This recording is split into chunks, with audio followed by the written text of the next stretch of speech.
alunos do sétimo ano, vamos para mais uma aula de geografia. Pego o livro de vocês e abro na página 174. Nós iremos iniciar hoje aí uma leitura sobre a região sudeste do Brasil. Tá?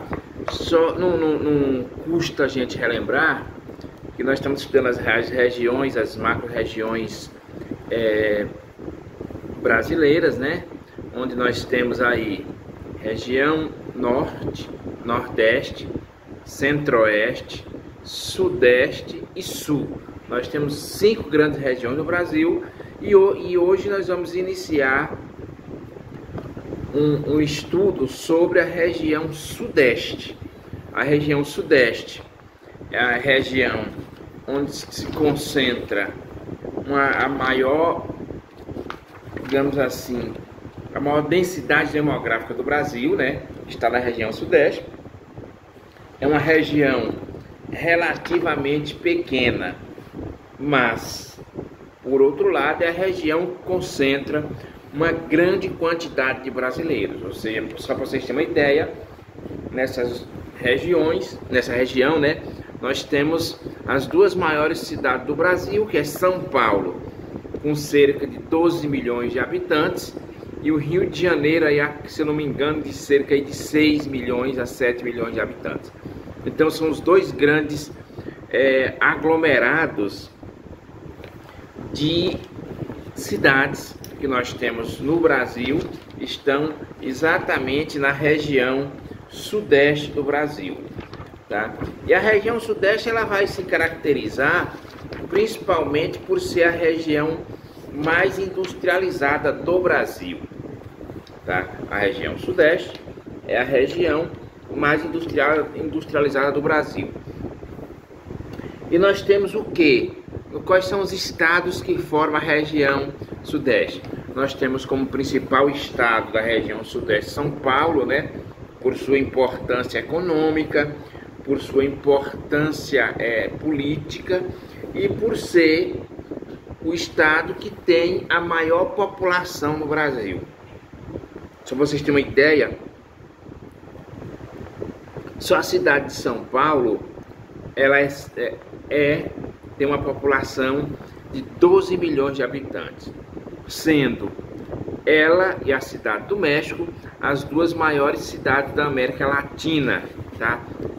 E quando se trata da América do Sul, São Paulo é a maior cidade que nós temos na América do Sul e, consequentemente, também a maior cidade que nós temos no Brasil.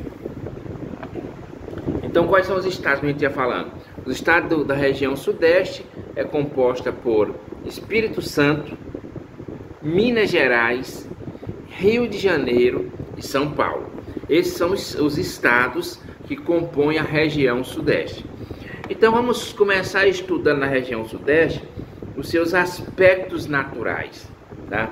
Então nós diz assim, ó, o relevo da região sudeste é composta em seu conjunto pelos terrenos de elevada altitude. Então o que acontece? É uma região onde nós vamos ter as altitudes elevadas, ou seja, são terrenos altos. São terrenos em relação ao nível do mar que estão altos. Se destaca aí, nós temos o que? Nós temos 2 grandes serras. Nós vamos ter a Serra do Mar, a Serra do Mar, da Mantiqueira e da Canastra. Aliás, 3 grandes serras. Serra do Mar, quem você já deve ter visto na televisão e já deve ter ouvido falar na cidade de Santos, em São Paulo. Ou seja, quando você desloca de Santos para São Paulo, você tem que atravessar a Serra do Mar. Aí tem a Serra da Mantiqueira e a Serra da Canastra. Essas serras, todas elas são compostas por terrenos muito antigos. Nesta região, em especial de Minas Gerais, há enormes jazidas de minérios. Então é uma região também muito rica de minério, tá? Então é uma região que tem um terreno antigo. Vocês lembram lá quando vocês estudaram no 6º ano. Vocês lembram que a Terra ela foi se compondo ao longo do tempo, ao longo de milhares de anos que nós fomos tendo essa atual formatação da Terra, né? Teve a deriva continental, as placas tectônicas, mas antes disso teve o período que a Terra, que era muito quente, passou por um processo de resfriamento, foi formando e fazendo a divisão entre continentes e mar, então foram sendo separadas. E com isso, pessoal, nós temos alguns terrenos que são mais antigos na sua formação e terrenos mais novos. No caso aqui da região sudeste, é uma região formada por terrenos muito antigos. Encontra-se ainda áreas de planaltos e de chapadas, além de depressões e planícies. De maneira geral, o solo da região sudeste é fértil. Ou seja, de maneira geral, o solo da região sudeste é propícia para o cultivo de plantas. É propícia para a prática da agricultura. Por quê? O que é um terreno fértil? É um terreno rico em nutrientes que vai fazer com que as plantas se desenvolvam de forma mais satisfatória para a pessoa que planta. Ou seja, quem começa a cultivar vai ter um retorno rápido pela qualidade do solo. E o que é qual a diferença de um solo bom, fértil, e de um solo infértil? Um solo fértil é aquele que produz muito. Um solo infértil é um solo que não consegue produzir, que atenda às necessidades daquelas pessoas que estão plantando naquele solo, que não é o caso da região sudeste. O solo da região sudeste é um solo muito fértil, bem fértil em fertilidade, ou seja, propício para gerar vida. Então você planta lá o seu feijão, o seu arroz, o seu milho, as suas verduras, e elas vão dar uma qualidade mais rápido e bem melhor que em determinados terrenos que não seja tão fértil. Dentre essas terras férteis, aí nós vamos ter a terra que é considerado um dos solos mais férteis do planeta. Tem a terra roxa no Brasil, e lá no Egito, onde vocês já ouviram falar, tem até quem já ouviu alguma coisa aí de Bíblia, dessas coisas, já deve ter ouvido falar do chamado do Rio Nilo. Então, a terra roxa, o Rio Nilo também o Vale do Rio Nilo é muito fértil. E a terra roxa que nós encontramos é um tipo de solo que recebe esse nome de terra roxa. É uma terra extremamente também fértil, principalmente para o cultivo do café, tá? Por isso que São Paulo, por exemplo, Minas, Rio, são estados que sempre se destacaram na produção do café. Por quê? Porque o café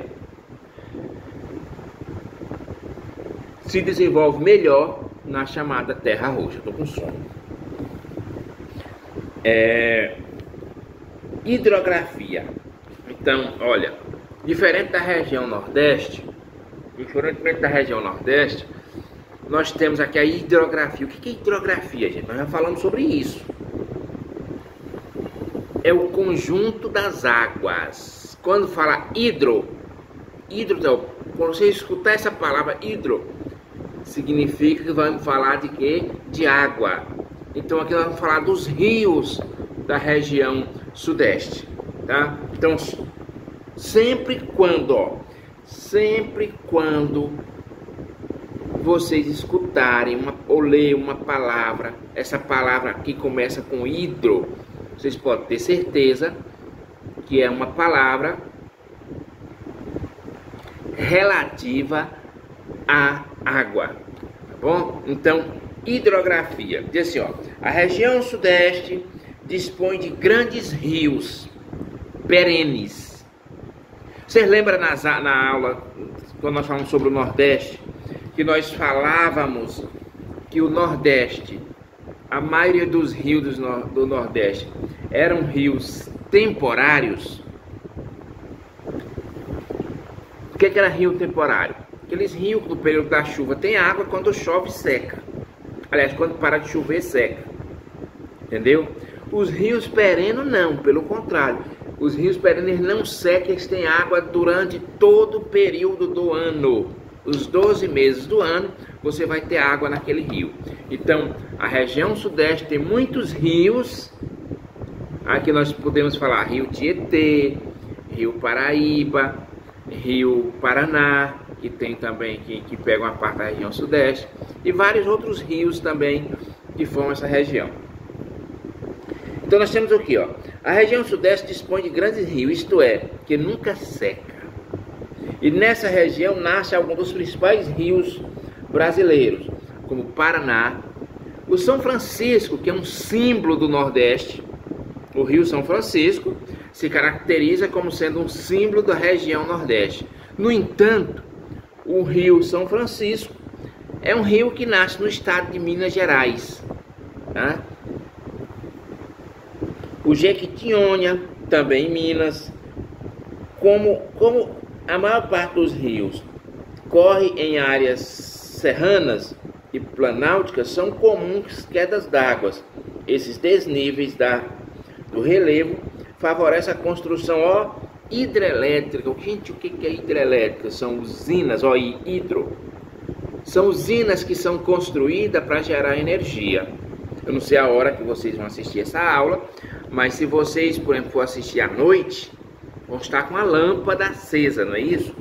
Então essa lâmpada acesa à noite só é possível porque alguém fez uma usina hidrelétrica para fornecer energia. Então eles usam a força da água para gerar energia.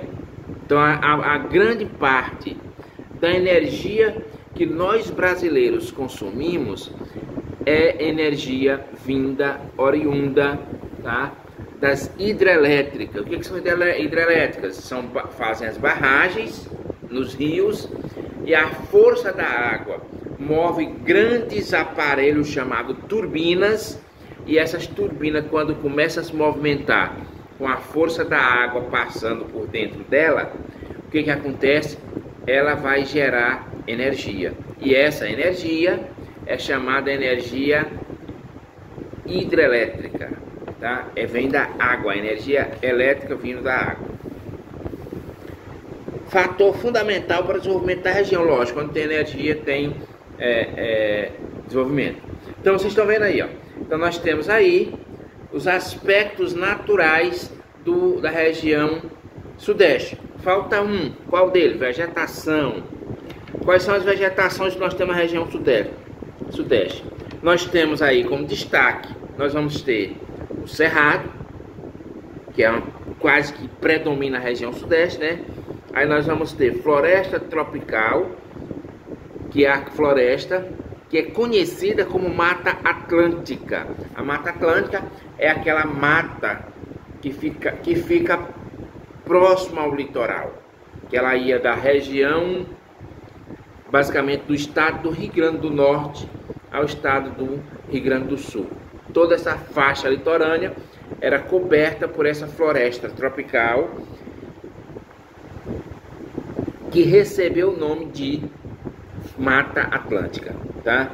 Nós temos o que? Um destaque, uma grande biodiversidade, tá? Mata Atlântica tem uma grande biodiversidade. O que é biodiversidade? Tem muita vida, muitas espécies, tá? Tanto de planta quanto de animais. No entanto, nós sabemos que a maioria das cidades brasileiras, e as grandes cidades, e médias cidades, pequenas cidades brasileiras, se concentram no litoral brasileiro. Com isso, automaticamente, nós tivemos uma devastação da floresta da Mata Atlântica, né? Da floresta tropical Mata Atlântica. Para vocês terem uma ideia, a primeira atividade econômica que foi praticada no Brasil foi a exploração do pau-brasil, que deu origem ao nome do Brasil. No entanto, esse pau-brasil foi a primeira exploração e ele era uma árvore típica da Mata Atlântica. Então, foi a primeira exploração, depois veio o cultivo de cana-de-açúcar e a construção das grandes cidades. Certo que hoje nós temos menos de 10% do que era a área de Mata Atlântica quando os portugueses chegaram ao Brasil para fazer a colonização. E nós temos aí, pessoal, fechando essa primeira parte da nossa aula, nós vamos ter o que aí, ó? Nós vamos ter o clima. Nós vamos ter alguns tipos de clima, é o clima tropical, né? Nós vamos ter o tropical de altitude, que fica concentrado naquelas regiões mais altas, como por exemplo, Campo do Jordão, São Paulo, Petrópolis, no Rio. E nós vamos ter o tropical atlântico e o subtropical. Então são os climas, o clima é o tropical, ou seja, todo o clima brasileiro, com exceção de parte do Paraná para baixo, que já é um clima subtropical, tá? Mas todo o clima brasileiro, ele é tropical, tá? Aí vai tendo as divisões. Aí nós temos o que? Nós vamos ter tropical de altitude, é isso que eu falei naquelas partes mais altas. Nós vamos ter o tropical atlântico, tá? Nós vamos ter o tropical atlântico, um clima que recebe influência do Oceano Atlântico. E recentemente, no ano de 2014 a 2016, a região sudeste passou por uma crise hídrica, tá? Crise hídrica. Pessoal, aí nós temos aí na página 177, eu vou até botar a foto da atividade lá no grupo do WhatsApp de vocês fazem a atividade da página 177, respondendo essas questões, tá ok? Então, a gente conclui a nossa aula por aqui. Tenham todos boas aulas, bons estudos e até a próxima.